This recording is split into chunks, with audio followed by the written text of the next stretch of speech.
podcast. Yes! Yeah!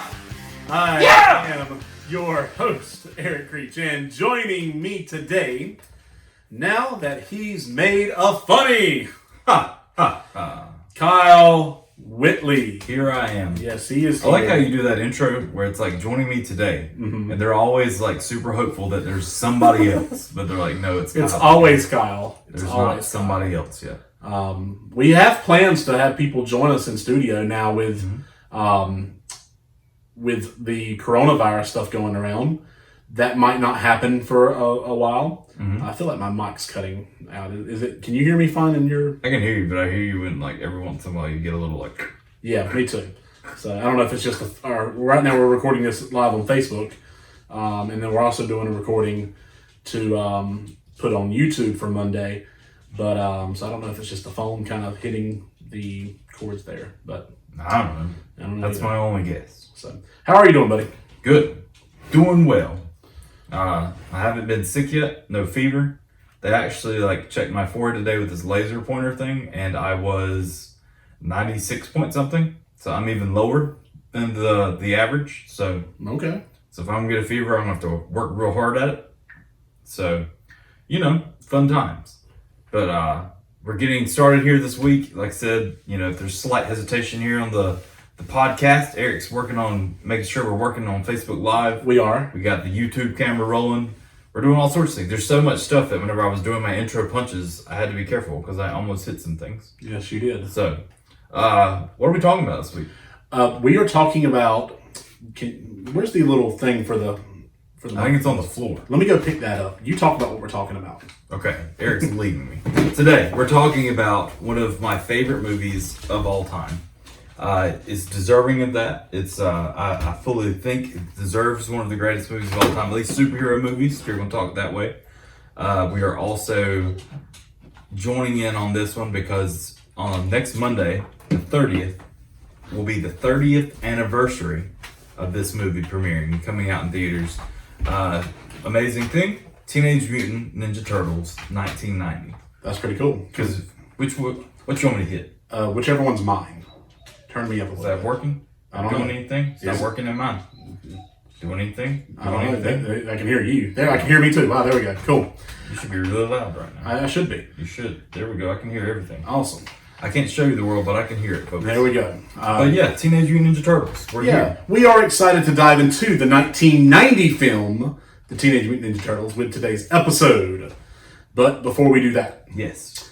if you haven't, and why haven't you? Please subscribe to this podcast. We're on all the major podcasting platforms. I mean, just to name a few, we're on Apple. That's one. We're on Spotify. 2, We're on Google Play, 3, Stitcher, 4. Podcast Addict. I thought it started back at 1. That's what Brian McKnight told me. He went to 5, But technically, you got to 5. Repeat steps 1, 2, 3. Did I get to 5? 5. I didn't say 5. You got to number 5. I got to 5, And then I was like, hey, aren't we supposed to start back now? Because Brian McKnight taught me once you start counting, once you get to 5, you have to start back at 1. start back at 1. Pretty much any major podcasting platform. If we're not on there, and then let us know, we'll see what we can do to add. I've got some time on my hands now, it seems like. Just make sure to search for what media. All one word. In a word. That's not how it goes at all. Where the word is one. Where the 3 words where the into one. bird is the word. Please rate and review us. We accept 5-star entries. That's what I'm hoping for. So yeah, 5 stars, whatever you want to say about it, but defend it. 5 stars. 5 stars of negativity or positivity. Yep. Also, go ahead and follow us on Twitter at WTW_media and on Facebook and Instagram again at What Media, all one word. Also, one more thing. If you like this episode or any of the 40 other episodes, That's a lot of episodes. it is. And 40 might not even be the right number, honestly. I don't know. We're guessing. I think it might be 39 or 40. I'm taking a guess at this point. Then we would please ask that you share this episode with at least one friend, tag us on social media, and we will give you and the person that you shared it with a shout out the next time we record, which at this point is next week. Yes. We got some downtime. We decided, typically we do 2 podcasts in a night, but we decided this week to just do 1. So next week we can have a reason to get out of the house and get back Yeah, together. exactly. So that's what we're going to do next week. Yeah, So the whole social distancing thing is really, really wearing on me a little bit because I'm a people person. that's true. And I need to be around people, and I'm usually around people all day because I teach, and I have not been able to teach this week. And we're working on like remote learning, and it's just not the same. But if you're missing people, go to Walmart. I don't want. There's always people at Walmart. I don't miss people that much. You just go stand like in an aisle. Let me rephrase. I miss come. my people. They'll actually scream probably like kindergartners, so it's probably not much different.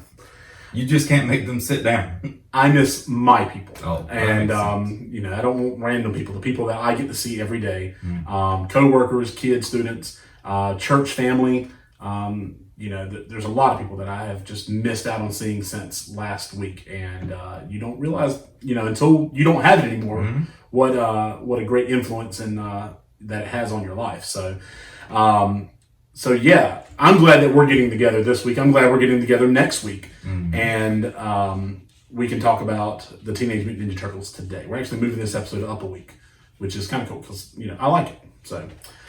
You pointing at my microphone? Yeah, Eric's getting a little quiet in this microphone. Sorry for any issues we're having here, folks. We haven't recorded in a couple weeks now. So yeah, and then 2 weeks ago we really weren't focused on the audio so much, so it's really been a good month since we've done audio. And so all of a sudden Eric's mic is going in and out. So yeah, it's really crazy. So I just want to make sure he's doing well. Yeah.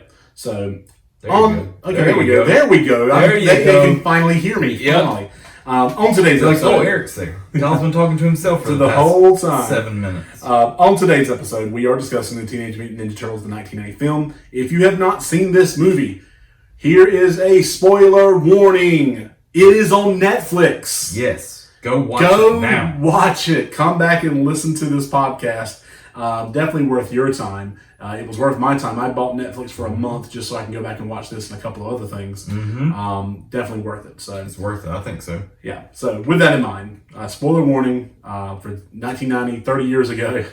Some of you aren't even 30 years old. Exactly. So this is the best Teenage Mutant Ninja Turtles movie ever. So go back and watch it, and we'll talk about why in just a second. So hit pause if you haven't seen it. Come back and listen to us when you're done.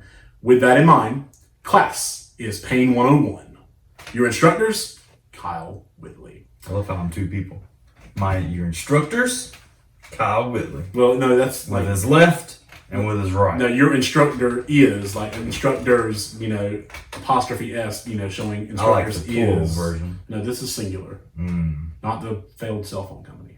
Well, whatever. Sorry. I will say, I was surprised there are people out there that haven't seen it that I assumed have seen it. Chris Rode never saw it. What's the matter with him? He said, well, I take that back. He saw it this morning. He was commenting on our Facebook page about how he was sitting down with his son Jasper watching it right then in that moment.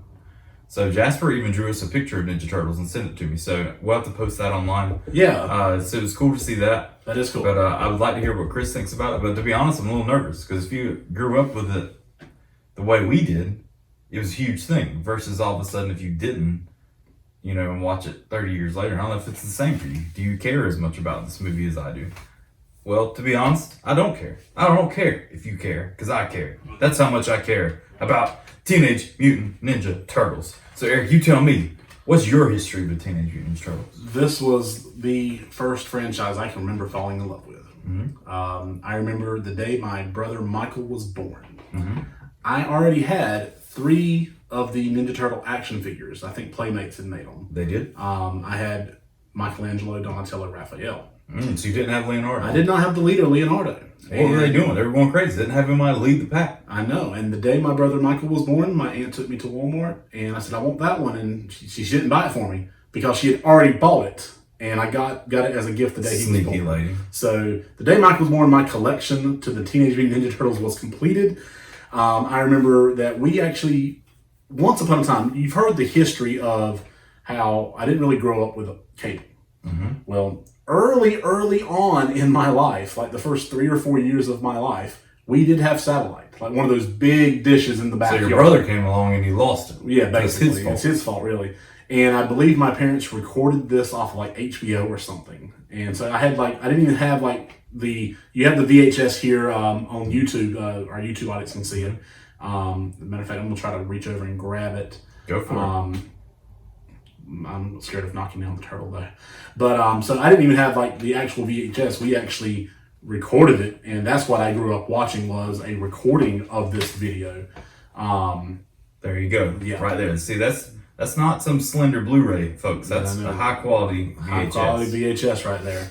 And this is the one though for me. Yeah. This is my copy from my childhood. Like, it's still, I mean, it's got a little wear and tear. Yeah. But the movie still works. I mean, it looks like it's in fantastic condition. FHE, I remember seeing Family Home Entertainment. Yeah. So I remember just watching this movie over and over and over and over. And then a year later, the sequel came out, and a couple years after that, the third one came out, and the Turtles were they were my OG. This is prior to Power Rangers, prior to Batman, prior to X-Men, Spider-Man, any kind of superhero. These were my OGs right here. And so when we talk about my history with the Turtles in general, it starts here. My fandom starts with these guys.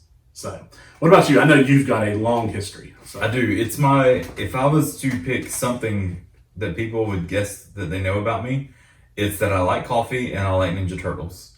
I've been super excited to talk about this one. This is something from my childhood that I don't know. It's something that resonated through the rest of my life. You know, some things you grow out of. Some things, you know, especially as we get older and now in like the times we live in, you know, we go back to some pop culture stuff, back to some serious stuff, because stuff like that's come around all, you know, full circle again where it's popular again. But for me, Ninja Turtles has been something I stuck with through my whole life. We talked about it at one point that the other series that came out on Nickelodeon premiered the day I got married. It's not that we planned that, it's just how it worked out. But for this movie in particular, it is my favorite. I will say that I fully believe this is the best Ninja Turtle movie that's ever been created. You would not be wrong. And I know I probably didn't see it in theaters because I was 3 when this came out. And I don't think I probably saw this in the theaters. Right. But I remember having this movie. This is the first movie I remember watching over and over again at home. It's the first movie I remember watching, period, that was an actual movie. It wasn't some cartoon or like an episode of a cartoon that was just on a VHS, but it was an actual movie. I remember as a child memorizing it. I remember my neighbor Molly coming over and we would act out every scene and we would just quote the lines and we would just, you know, practice ninja and karate stuff right there in the living room. Yeah. You know, hitting, you know, not each other, but just like punching the air and just, you know, pretending you were the Turtles. To the point that, you know, it even brought me as I went out into the real world, you know, looking at sewers were never the same. You saw a sewer lid, you stopped and started trying to yell down to the Turtles because you just assumed that was a thing. Like, and I don't think if it would have just been the cartoon growing up, I would have done that. But this movie brought them into our world. It made them look, you know, they were real. They were walking around. Oh, absolutely. This movie got me interested in skateboarding. Oh, yeah? Because, was it Michelangelo? Michelangelo. I mean, and Raphael, and like, they had skateboards. I mean, in the sewers. Like, Mike was skating it. Yeah, Mike and Don. I think it was Don. Yeah. And, they're skating in the sewer. Yeah. And so as a 4-year-old, I wanted to skateboard. Yeah. Or a 5-year-old. I mean, you know, same thing. And I wanted to go down in the sewers and do it because it looks so cool. Yeah. Not knowing what a sewer actually represented. Yeah, like you just assumed it would have been a fun place to hang out. And I remember too, we would go to the mountains. And you can find it somewhere like Myrtle Beach too, but you would find these random shops that sold weapons. Yeah. And I don't mean like a gun shop. I mean, it's the random like, here, buy your Myrtle Beach neon tank top. Also, here's some nunchucks and some sais and some swords. You need these. I remember in Gatlinburg, Tennessee, they have all that stuff set up there. And I remember getting nunchucks from there. I remember going back and being so excited to go see more weapons. You didn't see that in Johnson County. You didn't find like sais and nunchucks hanging around. So I remember getting a rubber set of sais because my mom wouldn't buy me, you know, let me have a real pair, you know, metal, you know, sharp objects. But I did get a real pair of nunchucks that I still have to this day. That's cool. I'm not great with them by any means. Right. But they're not my first arm of defense if someone were to break in my house, but still, they're there. Yeah. You know, I can, you know, fellow Chuck Ray, I can call the guy out and see if he's willing to try it out. Right. But either way, it was something that I loved. You know, I remember too, something about this movie is sitting there watching it with my bandana on that was homemade. I remember, you made these. Did you ever make a bandana at your house? Oh yeah. It was the simplest thing because all you had to do was get some ribbon and cut 2 holes in it for your eyes, and that was it. You were a Ninja Turtle. Yep. And, you couldn't do that with a Batman costume or Power Ranger or Spider-Man. You could pretend to do your own ways of doing it. Yeah, but a bandana, you were a Ninja Turtle. This was the simplest way to become your favorite hero. I literally thought about making one just for this episode. I thought about making one just, or 2 for me and you to just wear as we did this podcast, but I didn't have any ribbon. But either way, I remember seeing this and it just, changing my mind. Like I said, I love the cartoons. I know I watched the cartoons first before this came out, or at least before I was able to watch this movie. So I love them. So when this movie came out, to me as a child, it never, they did enough in the movie to connect it enough with the cartoon where there were still the joking type characters that did ninja stuff. Sure, there were a much more mature group of turtles in this movie singing as an adult, especially now. Yeah. But as a child, I didn't catch that. I was just, my favorite cartoon is now real life. Mm-hmm. And that's whenever it really transformed for me. Like I said, you really thought Ninja Turtles, or just turtles in general, walking, talking ones, were in the sewer. That you could go down and yell down a sewer drain and hopefully they would yell back to you. But that didn't happen. But who's to say? There could still be some crime-fighting turtles in a sewer near you, as far as I know. At this point in the world, I wouldn't put past anything. So, the Turtles were great, and I just had not only the action figures, but then that led to the video games. Mm-hmm. I remember my best friend at the time, Justin. He got a Michelangelo cake for his birthday. Mm-hmm. The 2 months prior, I'd gotten like a Raphael cake. Did it look like the turtle? Was it the shape of a turtle? No, it was just a one you got from like Food Line. You had like the rectangle and then like a picture of the turtle there, and it had either the red trimming or the purple trimming or the green or whatever trimming. And the reason I ask is because I have a cake pan. Right. That literally is the turtle. That's cool. I remember, I think I had it for like my 3rd or 4th birthday. Mm-hmm. And then I begged, I didn't say begged. Whenever we were getting married, I needed a groom's cake or whatever I was told. So we bought that cake pan off of eBay for like $30, and that was my groom's cake or groom cake, whatever, at my wedding was Ninja Turtle. That is really cool. So I still have that. I kept it because I thought I was going to do amazing things with it. Yeah. I thought I was going to make a Jello mold Ninja Turtle, and I was going to make casserole Ninja Turtles, and I never did. I never used it again. Maybe I need to make a cake before long. I'm trying to diet, but cakes aren't bad. No, they're not. Important question. Yes. Favorite Ninja Turtle? Ooh. That's tough, man. Mine changed over the years. Mine has changed a lot over the years, too. If I had to put an answer on it today, it's Raphael. That was my guess for you, and I don't know why. I don't have any connotations or anything with that. It's just, I don't know. You seem like a Raphael guy. He's, got a bit of an attitude, and he's a bit of a loner. And I don't say I'm a loner, and I don't think I have an attitude, it's Raphael. Now, when I was growing up, it was probably Donatello because he had the stick, and he could fit. He does machines according to the cartoon theme song. And at some point, it probably was Michelangelo, and it was also Leonardo at some point, I'm sure, because they all have different attributes, and that's the really great thing about the Turtles in general is just they're not like carbon copies of each other. They all have their own unique personalities, especially, and it shows in this movie. Yeah, it really does. So, but Raphael, what about you? As a child, it was Leonardo, and I want to say it was that just because I think having a sword was cool. I always loved Michelangelo, but Leonardo, I felt like you wanted to be cool, like a leader. Right. But especially as I got older, ever since probably 10, Michelangelo has been my favorite. So, I'd started collecting toys again, and especially if you're on YouTube, you can see I have the 13-inch or whatever it is, NECA Michelangelo from this movie. And for me, I started trying to collect stuff, but that was too expensive. I was like, there's no way I can get all 4 of these turtles, and then everything else is going to come out with. So I tried to make that decision now. I'm going to start collecting Michelangelo things. Not all the time and not crazy, but just if there's something I like that comes out, I'll get the Michelangelo of the group. It's not all 4 because it gets pricey. Yeah. But to go into this movie, to lead in that way, it is a 1990 movie. It's an independent film. Yes, picked up by New Line Cinema. Yes, and they didn't know if it was going to get made or put out there to begin with, but they made it. It was a giant leap into that. I think it was the highest grossing independent film ever. Had a budget of $13.5 million, and it grossed $135 million. I mean, that's... Yeah. it was surpassed by the Blair Witch Project 9 years later. So it held its own for 9 years, though. It topped everything. Yeah. sure, you go and look at it now. I pulled up the list today. It doesn't make like the top 10 list now, but for back then that was huge. Yeah. Like, especially for an independent film about some turtles that were ninjas. Nobody expected that to do that. So they did. That premiere they came out with, like you say, top independent film of all time, or at least at that point.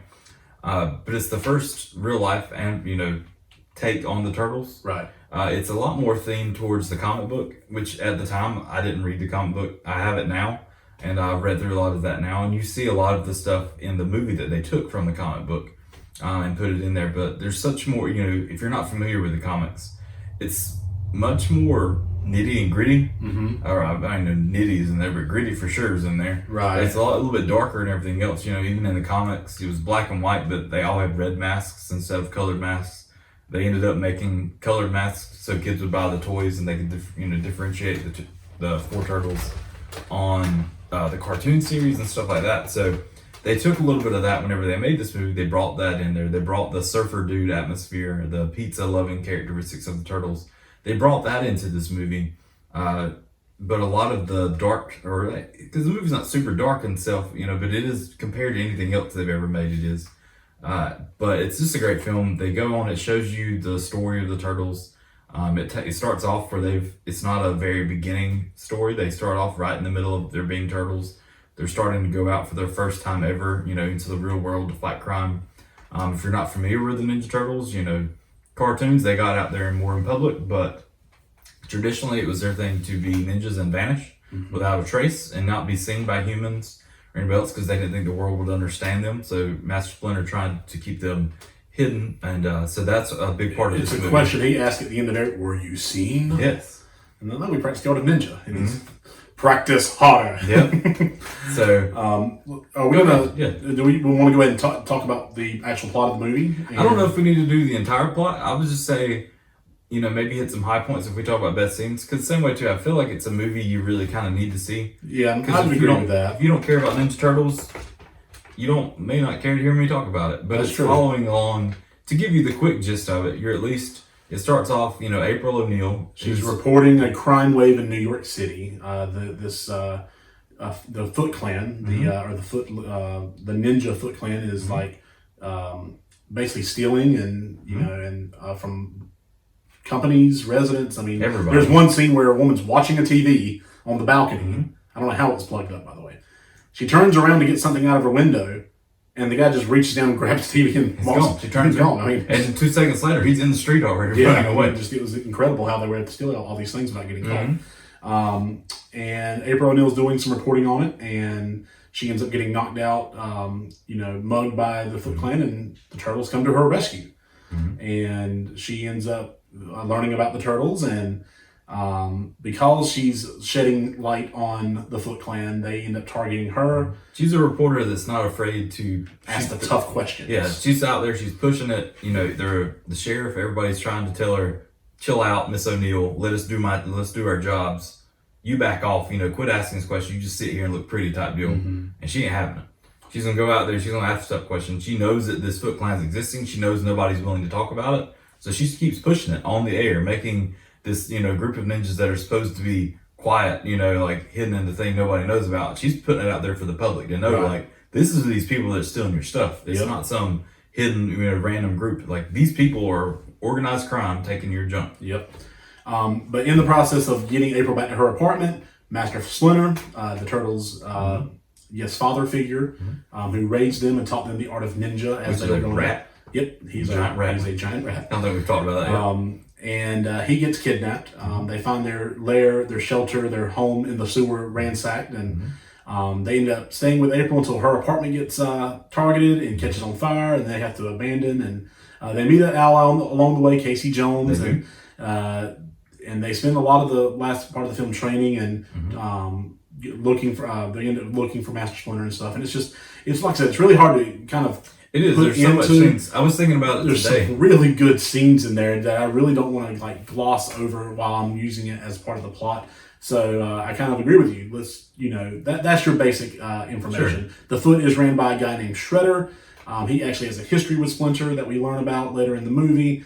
And it comes down to a final showdown between the Turtles and Shredder. And pretty much, to give you a little bit of story on the Foot Clan and Shredder. You know, Shredder's this master ninja who is taking these mostly teenage boys, or around that age, early adult, to teenage kids that are just anarchist revolts. Yeah. Yes, he's taking them in, giving them a place that they can play video games because they have like arcades and stuff set up. They can smoke, they can skate, they can do whatever they want. Regular or menthol? Yeah. Yes. I remember being a kid not having a clue what that meant, but I quoted it every time. Menthol sounds cooler than regular. It does. Because smoking is cool. And It is. No, it's not. It's not cool at all, guys. But they do that, and he's like you say, you honestly manipulating them and teaching them, the art of karate and ninja, to be a ninja. And over time they are becoming foot. You see some of the foot soldiers that are actually older, but for the most part, you're seeing younger kids that are getting transformed into this. So it's cool to see that, and that gives you an idea. But Shredder's just a bad dude that you don't want to mess with. But we'll kind of jump from there. One thing I do want to note: this movie, the costumes were done by Jim Henson, or at least the Jim Henson. Now, company. where do we know Jim Henson? I would say Kermit the Frog here. Okay. Random question. Yes. I saw this on Twitter earlier. This has nothing to do with the movie, Okay, that's fine. but it does have something to do with Jim Henson. Who wins in a fight, in a street fight? The Muppets or the Sesame Street gang? It depends how, are you taking your core group of Muppets? Yeah. In Sesame Street? Yeah. Because, there's some giant Muppets if you're allowing them to come in. But if you're only saying, Kermit the Frog, I want Piggy, I want their A team. Kermit the Frog, Piggy, versus Big Bird, Bert, Ernie, maybe the Count.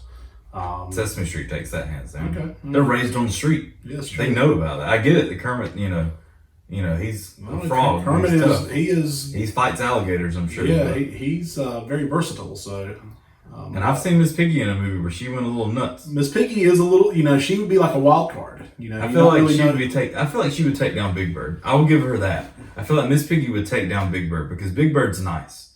He would try to be like, whoa, what are you doing? Whoa, here, whoa. And then she'd just be like, she'd have him hogged out on the ground. I don't feel like Ernie is a fighter. Like Bert, yes. Ernie, not so much. I don't know. I feel like you prod Ernie enough. No. Because Bert's like, hey there, Bert. Now, you get Oscar in there. Now, he's limited because he's a trash can, but if you knock him out of that trash can, all bets are off at that point. hardcore match right there with the trash can. But he would go up against who was the equivalent for him in the Muppets? Oh my goodness, what was his name? Ralph? No, he was kind of looked like Oscar a little bit. Animal. Animal, yeah. Animal would take down. That'd be close. I feel like I think I'm actually leaning towards the Muppets now. I know Sesame Street grew up on the street, but the Muppets have I don't know, because I feel like Bert would fight. Well, Bert would fight, but I feel like Ernie would. No, I don't think he would. I feel like he would be like the comical Michelangelo in this situation, where he would get the random punches in, and Bert would be doing all the work, but he would pop up, hey there, Bert, go over here, Bert, whoa, and then start fighting, randomly hitting him with a trash can lid or something. He's in the background, just reaching out and hitting people randomly with things. He's the manager of the wrestling, where he's on the outside and interferes here and there, but he's not really fighting. Nah, see, in wrestling, managers are usually for the bad guys, and I don't see Ernie being a manager for a bad guy. I don't know, because Bert's pretty much, if he's a mean dude. Bert's a mean dude, but I don't see Ernie doing the fighting. What about Snuffleupagus? What about him? He's a giant Snuffleupagus. Yeah. I feel like he could take him down. But a name like Snuffleupagus, we hadn't even Super Grover. We didn't even throw him in there. Super Grover will take them down. Cookie Monster might turn the tide a little bit, but it depends on if he's fighting. You keep throwing in more people. Elmo, we didn't even throw him in there. Elmo would not stand a chance. I don't know. I do. Anyway, so Jim Henson Elmo costumes. has ties to Splinter, who trained the Ninja Turtles. True. So I feel like it could happen. Jim Henson costumes. I think they are one of the best things. If you've seen the most recent, Michael Bay, and everybody refers to it. It wasn't just him, but the CGI Turtles. It just didn't do it for me at all. But I will gladly take a whole new movie based off of Jim Henson costumes. You put these turtles in there again now. Mm-hmm. Even if you watch the movie now, it does. I'll say, okay, it looks a little dated, but it's more the film, the graininess of it, and I feel like that's more an atmosphere thing versus the actual, quality of the costumery thing.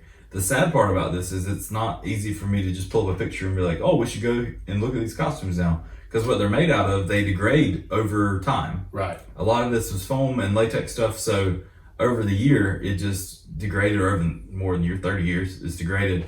There have been a couple costumes that have been redone and rebuilt, but they still look great. They don't look, cheesy. They don't look, I feel like you could actually take these costumes now and make a decent movie with them. Sure, people would go in expecting something a little bit more, but just the quality of them, I think, is amazing. It is my favorite look of the Turtles. I just wish, I had high hopes whenever they announced they were going to be doing Ninja Turtles again, and it ended up being all CGI. It just was a big letdown. Yeah. Plus, they were giants whenever they remade it. I know they're making another one now, or they're in talks about it. I hope they go back to something like this. It'd be awesome. I think so, anyway. Yeah, I do too. So, you got one more note you want to make? Only other thing I'll say is I love the score in this, and I wouldn't have said that until today. I went back and listened, as I was doing this at work today. I pulled up the score of the soundtrack for this movie and was playing it in the background as I was working. And it was crazy to think I didn't realize how much these songs brought me back to my childhood. And it's not, radio songs, that you hear on the radio. It's just a score for the movie and songs that were made just for the stuff that's happening in the scenes when people aren't talking. Right. But there's these random things that's straight up 80s, 90s vibe, but just all of it. And even the emotional parts, they have their little things or shredders. As soon as I was hearing these things, I was picturing the movie in my mind. And I was transported back to my parents' house as a kid on the living room floor watching this. So right. For me, it was a surprising thing today. Like, sure, it wouldn't win an award, it wouldn't do anything like that. But for me, for this movie, for connecting back to my childhood, it's a big part. I was surprised to hear that. That's cool. That's what I got. Awesome. Let's jump in. Kyle? Yes. My master Yoshi's first rule was, possess the right thinking. Only then can one receive the gifts of strength, knowledge, and peace. So, let's possess the right thinking with our best scenes. You go first. Okay. I went a little bit from start to finish, but I know I did change it up some there too. I'll start with, I just love their relationship with April O'Neil and the character, the way they play this in this movie. Because first, we see her in the beginning. They come out in the middle of the dark, they bust the light, and they fight and save her and rescue her. But she doesn't know who does it. She finds a sign on the ground and keeps it. But later in the subway, when Raphael sees her, she gets knocked out by one of the foot by being told to keep her mouth shut and slapped her, knocked her out. He ends up bringing her back to the lair, like you mentioned earlier. And whenever he does that, she's knocked out knocked out cold. And so they put her on the couch, and she finally comes to, and she reacts probably how you or I would if we're laying on a couch, look up. Pretty freaked out. Yes. Yeah. 4 giant turtles and a giant rat. That all talk, and just the craziness of that. But I love that, and I love how she sees past that. They go on to go back to her place. They sit down, they eat pizza, they hang out together, and then it continued on to the farmland. It was her family's and stuff. Just for me, I just really liked just all the scenes. And if you grew up watching the cartoons, you did know that they're best friends. They do everything together. Same way in comics, it was the same way. So I love to see just how that all acted out and reacted, and just to see the family vibe you got out of that. How about you? What's a favorite? Man, first scene with Casey Jones and Raphael. Just it's iconic. Raphael's in his overcoat. It's obvious to me as a viewer that this is a giant turtle, but it doesn't seem to be that obvious to anyone else. I've never lived in New York, so who knows? I went there once. There's probably some gruff-looking dudes. Just their verbal sparring, and then their actual physical sparring, and just some really good stuff with that. Casey Jones was just he was fantastic. He did a great job.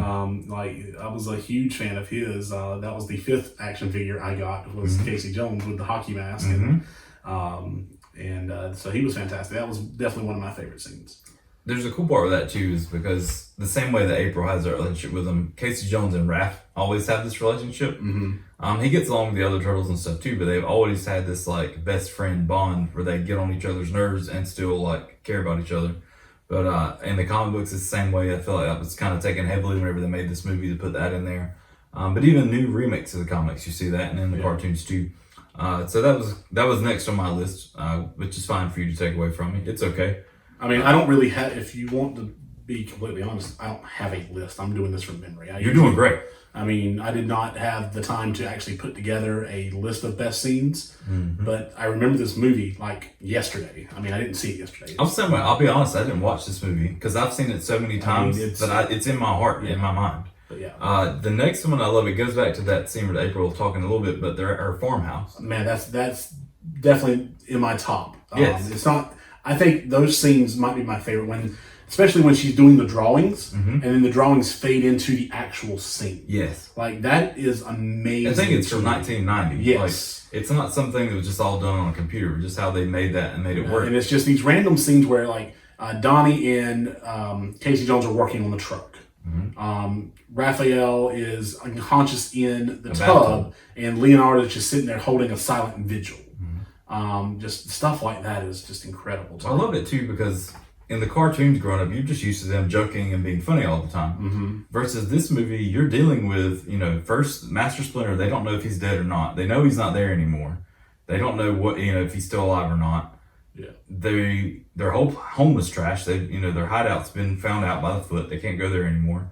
They were with April. They found them there and burnt down her parents', antique shop / apartment. So now they're out at April's, old farmland in the farmhouse, and they're grieving. Yeah, each in their own different way. They've gotten. This is the first time they've really kind of gotten their butts kicked a little bit. Yes, and they don't have Shredder there to kind of lead them out of that because they're not used to facing. You're good up the stretch. They don't have Splinter there to kind of lead them, out of this hole they're in. They kind of have to figure it out on their own at this point because at this point Splinter's been kidnapped, and so them facing defeat for the first time, seeing how each of them are kind of coping with defeat. I mean, we all deal with defeat in different ways. Okay, for sure. Like some of us, we hide under the covers. We don't want to get up. Some of us have to keep busy. Some of us have to, be hands on. And you see this in the Turtles where Leo doesn't want to do anything. He's just sitting there by Raphael's side. Donnie has to be working on something. I mean, just to kind of get his mind off of things. Mikey's trying to make jokes, and I mean, just stuff like that. I mean, it's reflected in how we as individuals all act differently when we suffer defeats. And so I love that, and I love how they finally come together and say, we've got to go back. It's time. They've had their time in the morning. It's time. But a scene that's within that scene, they have this moment where Leonardo's been out in the woods focusing, and he hears Splinter's voice. He's been meditating so hard. So they all go out, they make a bonfire out together, they sit around this and meditate, and it's in the dark, and then all of a sudden you see this, spirit of Splinter come up out of the fire, and he's talking to them, telling them about how much he loves them, how much he cares for them. They know he's still alive because of that, but all of a sudden, he's coming out of this. First off, being a kid, it just blew my mind, you're seeing that. As an adult, realizing there's a puppet there somewhere in a fire. Right. But just even that, Michelangelo shows him has like a tear on his face after that, like where he's crying, like they're emotional. Yeah. It's showing you an emotion side of these turtles that you never see before. Sure, maybe you did if you read comic stuff, but you didn't see this in a cartoon that we saw on Saturday mornings or whatever. This didn't exist. So for me, that's another big one. I want to hit, and I know you get this on your list too, the two major fight scenes. Okay, there's really only two major fight scenes. There's one about midway through the movie. This is where Raphael, he gets cornered on the roof by the Foot, thrown through a window, and then the rest of the Turtles and Casey are battling the Foot Clan while the apartment's slowly like catching on fire, and it just first time we've seen the Turtles in action, and it's awesome. It is. It is just fantastic to see them in their full battle, whatever. But even then, as awesome as it is, they have to retreat because the atmosphere around them is, place is catching on fire. They have to get out of there. So they were not able to actually succeed in their goal of defeating the Foot Clan there. And so it's just with us as viewers watching our heroes for the first major fight scene where they're in action and we're thinking it's awesome and they're not successful. I mean, that's bold to me. It is. I mean, you compare that, and we'll get into Teenage Mutant Ninja Turtles 2, The Secret of the Ooze, probably next year. But the first fight scene of that one, they're successful. I mean, so it's just something I really liked about it too, because you don't see it so much in the later fight, but in this fight, you see a little bit of that humor side that you do know the Turtles from in cartoons. You Yes. see, Michelangelo walking up, there's a guy with his nunchucks. He's like, "Oh, fellow chucker, eh?" Yep. And then so they just start going back and forth, like showing off their skills. And then same way too, like he puts them on the floor and he like spins them around and hits everybody. The same way I think he hits them with like the cymbals later. He walks up and gongs the guy in the head. Yep. They put, Donatello like inside a fish tank, his head, and dunk him. It's like you see all these little things that adds in so much more than just a bunch of people fighting each other. They throw in these little scenes that gives you that personality of the Turtles. So if you only had watched the cartoon, one random scene I'm thinking of is like when, the door breaks down. There's more of these foot clinking, and there's this one guy handing out battle axes. It's like, okay, we're all here. It's like we're all here. I've been holding these for like 20 minutes here. 20 axes, everybody, quick, grab them. I'm getting tired. But just how they did that, I love that. Yes, definitely. And then the final scene, Yes. which is the last fight scene where they meet up against Shredder. I love how great they make Shredder look. Now, don't get me wrong, he's not like anything that's like amazing. Where, the new movies, they've over CGI'd the crap out of him. Yeah, but this one, he's just a man, and he's not, there's nothing necessarily special about him, but there's everything special about him. He has been built up. He is the Darth Vader of this movie, where you cannot imagine, they just have this mystique around him. You've heard about him, you've seen him in a few scenes where he's interacting with the Foot and with Tatsu. You hear Splinter talking about his history with Shredder, and how he's just a fierce competitor. And then you get to see him up against our protagonists, the Turtles, and he just kicks their butts. I mean, he wipes the floor with them. I like how you said that, the Darth Vader of the Ninja Turtles, pretty much. He is, because Darth Vader, if you see him walking around, he doesn't necessarily look much different than others. He's dark, he's everything. He looks great, don't get me wrong. He has a presence. Yes, and same way with Shredder, he comes up, he has like a cape on, he's got some armor on, and he's, of course, he's got that giant like face armor and stuff on him. But it's nothing that's like, you're talking about four four muscular turtles that you realize are big. You talked about earlier. To put it in 1980s wrestling terms. Yes. Okay. He's Andre the Giant facing Hulk Hogan. Yes. Okay. Now in kayfabe, like wrestling lingo terms, Andre the Giant was undefeated for 15 years, and he turned on our hero Hogan. And Andre was this mountain monster of a man, and there's no way you can body slam. Now, truth be told, he was already been body slammed several times prior to this, but WWE rewrites history. But in a way, he's Big Van Vader in WCW.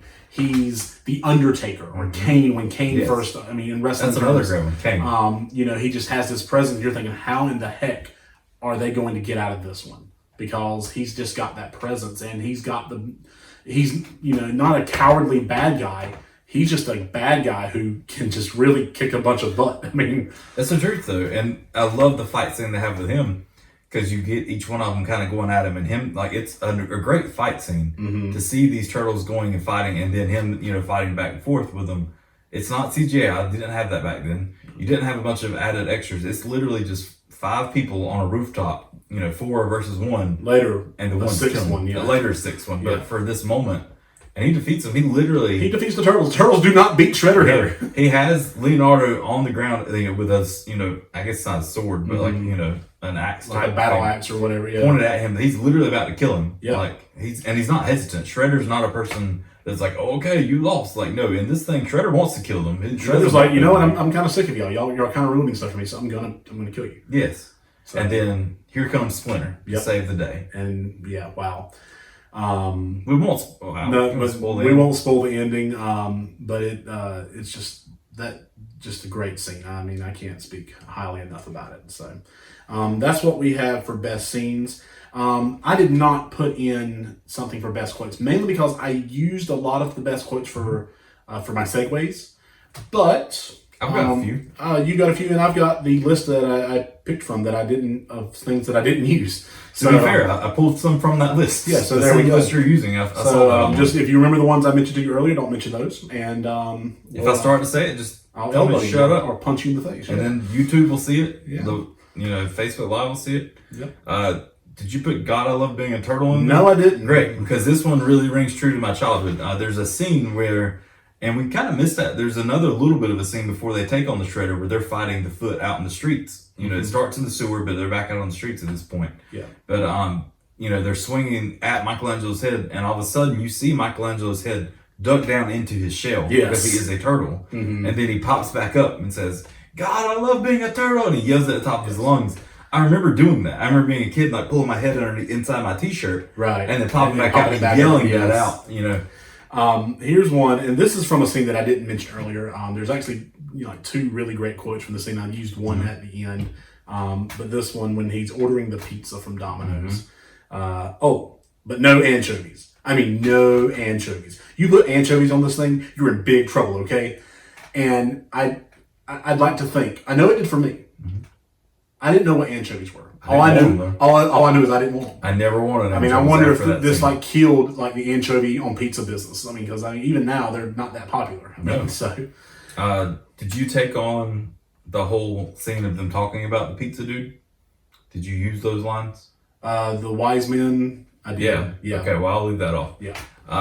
Let's see. I've got some more I know. Well, we talked about when they're fighting Shredder. Yes. Leo says, "Does anybody have any idea who or what this is?" Mikey says, "I don't know, but I bet he never has to look for a can opener." And then the Shredders, you fight well in the old style, but you've caused me enough trouble. Now you face the Shredder. Yes. And then Donnie says, "The Shredder?" Mikey says, "Maybe all that hardware is making coleslaw." So I love that. I love that they threw in these little things here and there to break up the seriousness of this, but also gives the personality that we come to know and love of the Turtles. Yes. Here's some great lines from Raph, or Raphael, which, another thing, I live on Ralph Drive. So, I mean, maybe it's just fate. As he's fighting the Foot Clan on the rooftop, you guys must be studying the abridged book of ninja fighting. When he's fighting Casey Jones, a Jose Canseco bat. Tell me you didn't pay money for this. I'll be honest, until probably in the past 10 years, I didn't know that Jose Canseco was a person. Yes. I looked that up and it made a lot more sense. I just would repeat it all the time as a kid. When he brought April to the sewer lair and they're asking why he brought, he's like, "Why? Oh, I don't know. Because I wanted to redecorate. A couple of throw pillows, a TV news reporter. What do you think?" And then he's defeated some of the Foot Clan on the roof. I mean, come on. How do you guys expect to beat me? And then more ninjas show up. He's like, "Good answer. Good answer." One of my favorite, and it's probably one of the most emotional ones, is we're talking about that scene with Splinter earlier, how he came up out of the fire, or his spirit was out of the fire. And he says, "I'm proud of you, my sons. Tonight you have learned the final and greatest truth of the ninja, that ultimate mastering comes not from the body, but from the mind. Together there is nothing your four minds cannot accomplish. Help each other, draw upon one another, and always remember the power that binds you. The same is what brought me here tonight, that which I gladly return with my final words. I love you all, my sons." Splinter thought he was going to die. Yeah.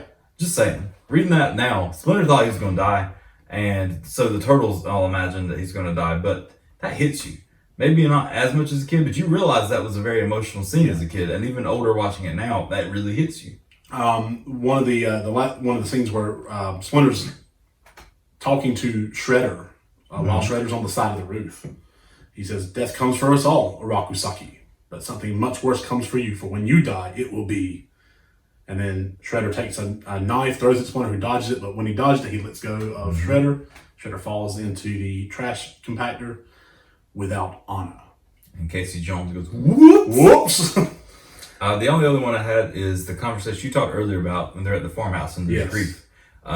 And Donnie and Casey are working on that old truck trying to get it to run. So they go back and forth, and Casey says, "Not even close to Zip Neck. Professor and Mary Ann, happily ever after." They're talking about, who was the greatest on Gilligan's Island. Donnie says, "No way, automatic mouth or atomic mouth. Gilligan was her main man. They'd be married and have 6 kids by now." Casey says, "Gilligan was a geek, Barfaroony." Donnie says, "You're the geek, camel breath." Casey says, "Dome head." Donnie, huh? This is basically The Sandlot. It is, back and forth. 4 years prior. Yes. Donnie self-consciously rubs his bald head and gasps, "Elf lips!" Casey finishes fixing the engine. "Okay, let's give this a try, Funkoid." Donnie says, "Here it goes. What are we on?" Casey, G. Donnie, "Here it goes, gack face." Says, "I'm ready, hose brain." They're just going through the alphabet. They're going through the alphabet of insult names. And I'll be honest, until I read this, putting this together today, I don't know how many times they've already gone through the alphabet. Because it starts with Zipnik. So evidently they've already gone through once. Yes. I didn't ever catch that. I thought they were just starting right there where we watched it. But no, who knows how long they did that. We should do that. No, we shouldn't. We should do a Facebook Live. Let's just insulting each other in the alphabet and just see how long we can go. Yeah, I'd probably be disqualified early. One of my last ones, when April is interviewing the police chief, Chief Stearns. Mm-hmm. And the police chief is talking about, he's basically using a bunch of mumbo jumbo to kind of explain what the police is doing to help solve this crime wave. And he says, we're presently executing a plan of redeployment that will minimize response time while maximizing coordination between patrol units in a decentralized networking scheme. And April's like, not sure I understood all that, Chief Stearns. Would you mind repeating it in English, perhaps? Just a way to cut across from all the BS that sometimes you hear public officials kind of. That's true. She wasn't afraid to talk about it. So yeah, and then the last one, you skip this one. I'm not going to use all of it, but I'm going to use the first part of it. Sure. Donatello is skateboarding in the sewers. He stops down next to Michelangelo. He says, how are you doing? Mike's like, fine. Donnie's like, yeah, it's a nice night. And Mike's like, Pizza Dude's got 30 seconds. And Donnie's like, hey, Mikey, did you ever think about what Splinter said tonight? I mean, about what it would be like, not having him? Mm-hmm. Mikey's like, time's up. $3 off. I love that scene. Roy Jr. and I go back and forth quoting that a lot at work. Junior will just say, Pizza Dude's got 30 seconds. Yep. And then just walk off. But, I don't know. We'll talk about some more of that other line later. Yeah. Let's jump in. But don't say let's jump in. I'm jumping in. I've got to set I'm telling you, jump in. I'm ready to jump. You can just stop talking. Ready to jump. And I will. Ready to jump. Kyle. Yes? That was a crime. You purse-grabbing puke. And this is the penalty. 2 minutes for slashing. 2 minutes for hooking. And let's not forget my personal favorite, 2 minutes for high stick. And 6 of our favorite fun facts. You go first. I have way more than 6 just because I just kept I have 20, but we're only going to 6. Is it 6 each or 6 total? It's 6 total, yeah. We're on 51 minutes of recording the audio part of this. I could talk about this movie forever. Let's take this one because I knew about this later on in life. While Jim Henson was said to be upset by the amount of violence in the finished film, the turtle costumes were created by his creature shop in London. Just a brief moment about that. Jim Henson was very concerned with how much violence was in this movie with using his products and using his costumes. And you go on to see in the second, third film, that is taken away by a whole lot. And it's not just Jim Henson, but there's a lot less actual weapons actually being used in the next couple of movies. But this first one, there is Henson said that the costumes were the most advanced ever in this movie that he'd ever worked on with at the time. So my words were kind of scattered there, but pretty much it's the most advanced costumes / puppets or anything he's ever created at this point we'll work with. Let's see. It says, his involvement with the film, and then he moved forward with the sequel, Teenage Mutant Ninja Turtles 2, Secret of the Ooze. Probably explains why the turtles were alluded to in the Muppet Babies, Muppets Tonight, the Dinosaurs. Yes. Where you see a Teenage Mutant Ninja Caveman poster could be seen hanging on Robbie's bedroom. It also, let's see.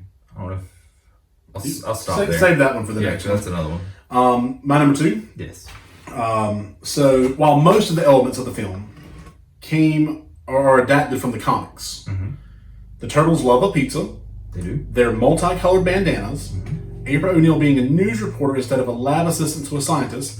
Michelangelo's surfer accent and cowabunga all came from the 1987 cartoon series. Oh, what a glorious blend. I love how you got so emotional on that. That's good. Yes. Glorious. Glorious. What's he up to nowadays? I don't know. What's anyone up to nowadays? He's probably quarantined. Next one, Playmate Toys. They made the action figures that we came to know and love. You were talking about those earlier. Yes. The company that produced them actually didn't produce any from the movies. They declined to produce any of them based off of the toys from the movie or the Turtles from the movies because of the overall dark tone that the movie represented and the violent content and language as well that was used in this movie. However, with the lighter tone of the sequel, They ended up releasing what are now called, or I guess back then they were called Movie Star Turtles. Right. Did you ever have any of these? I don't think I did. I think I don't remember having these. These were probably one of my favorites. Now I have a heart, for the classics because of what they are. But for me, these were the first ones. The same way if you're watching on YouTube, like this NECA one that looks somewhat real, that has like a rubbery thing. I remember these turtles having rubber, like their shell was like hard, but their arms were rubber. And same way if you pulled an arm off by accident, this one just popped right back on because it was rubber. But they're some of the most realistic looking ones, especially for the time until NECA came out with these. And those are actually really highly sought after now. I almost bought one for my birthday. Typically I try to buy like something for my child or something like that for my birthday. Arkham Comics in Rocky Mount, which I buy my comic books from, came out. They sell toys and stuff too. Well, somebody had brought in and sold them a bunch of toys, or they bought them from somebody. And there's a mint on card, Michelangelo. The card's never even been punched. It was never even put on the hanger on a shelf. Wow. Of this Michelangelo movie star turtle. I convinced myself not to buy it because obviously it's a little pricey, deservingly so. But just for me, it's just cool to think, even the fact that they existed, but just to know that's why you didn't get any turtle action figures from this movie. You just had what they, don't get me wrong, there's been billions of Ninja Turtle action figures, especially during this time, but That's why you didn't have them from the first one. Cool. Number 4. Even though the film was supposed to take place in New York City, it actually only shot 4 days there. Mm-hmm. The remainder and the bulk of the film was shot in Wilmington, North Kakalaki. You know how excited I was when I found that out in my life? That's pretty awesome. Abra O'Neill's news station was actually a real news station in Wilmington, and the sewers were just a giant set. Even the fight sequence in the streets and on the rooftops at the end of the film was shot on a giant New York City set that was repurposed from the cult favorite Big Trouble in Little China. Mm-hmm. Number 5. Fun fact, Pizza Hut engaged in a $20 million marketing campaign to promote the Teenage Mutant Ninja Turtle by means of rebate coupons, print, radio, and television ads. Ironically, Domino's is the pizza chain that the Turtles are seen ordering in the film. Do you remember that? I remember there being like promotions for this movie. Yes. From Pizza Hut. Yes. I feel like I grew up loving Pizza Hut because of this movie, absolutely. Like it had nothing to do with the taste of the pizza, but I remember having like ad campaigns for like, individual pizzas and stuff you could get from Pizza Hut. And it's just crazy to think they weren't even using the movie. They just saw, we can sell a lot of pizza doing this. But then just the love that we grew to know for Pizza Hut because of this. Wow. Number 6. So many lines and scenes in this film, such as the Donatello Casey Jones claustrophobia exchange, doubled as inside jokes. Josh Pace, is that how you say his last name? It might be Pass. Would occasionally get very claustrophobic inside his Raphael costume and would need to have the crew come and pull his mask off. Unfortunately for him, it was not a fast or easy process. Other costume items, we know it's never manly to cry. That's what they say, at least. I disagree. But in the case of Splinter, it wasn't safe either, because the liquid used to give the appearance of Splinter's tears actually ate away at the latex underneath. The director, Steve Barron, had to fight with the Henson team to get them to use more in order to make Splinter's emotions seem more believable. And the turtle costumes were actually too big to fit through a standard-sized manhole, so custom manholes had to be built.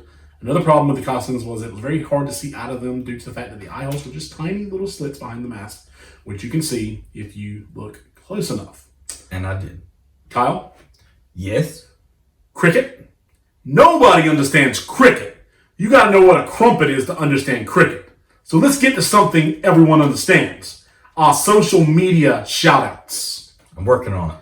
I had like 4 extra fun facts to give you time to do this. I was trying. We're here. Okay, cool. We got it. All right. Let me change this from most relevant. A lot of you guys liked it, and especially on Instagram, we liked it too. Facebook seems to be the place you all guys always love to talk, which I'm glad to hear.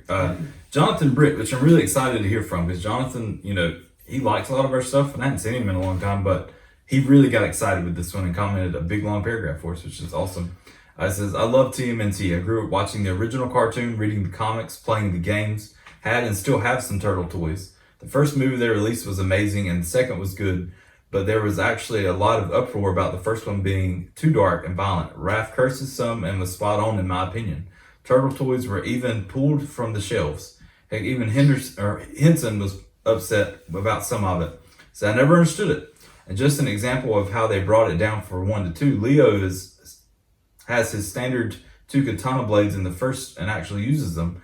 Secret of the Ooze, he just has like 2 black sticks, you know. I don't remember any of the turtles using their weapons in part 2, not really anyway. I still liked it, it just wasn't quite the same. And Turtles in Time, the third one, well, it was a Teenage Mutant Ninja Turtle movie, laugh out loud. Chris Rhodes said, watching it now for the first time with Jasper, which is his son. We talked about that earlier.